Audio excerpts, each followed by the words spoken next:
My name is Harald Zerhausen and I'm working since more than 30 years at the German Cancer Research Center in Heidelberg. I was always deeply interested in the question to which extent infections may be linked to human cancers. Well, let me express first of all my gratitude for the invitation to come here to Chengdu. It's my second visit to Chengdu, and I enjoyed the previous one extremely, and I'm sure I will do it this time as well. Now, I'm very grateful for the invitation and look certainly very much forward to the discussions which we are going to have. The theme of this meeting, serendipity in science, is extremely interesting. Well, I always compared with the two approaches to scientific questions, namely serendipity on the one hand, but hypothesis-driven research on the other hand.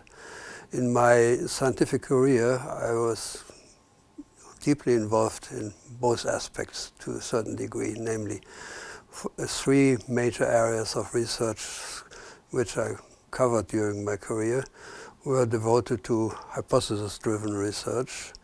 But on the way, by doing this, a number of fortuitous observations have been made, a number of observations which were on the sidetrack of what we intended to look at. For instance, the induction of herpes viruses by formol esters as one example, the discussion on multiple sclerosis on the other hand, and quite a number of different types of virus genera and types which we had a chance to discover during this period of time.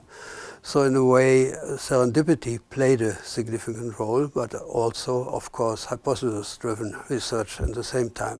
I think one of the major aspects of active research is, of course, the engagement of an active and very interested group of young colleagues and co-workers, the discussion of your work at the national and international level.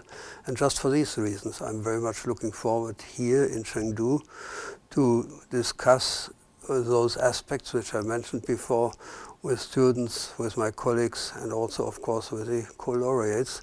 And I'm quite interested to listen to them, what is their experience, particularly in terms of serendipity of their own research. So in a way, let me finish just by expressing again my gratitude for the invitation. I'm sure it will be an extremely interesting event, and I certainly look forward to being part of it.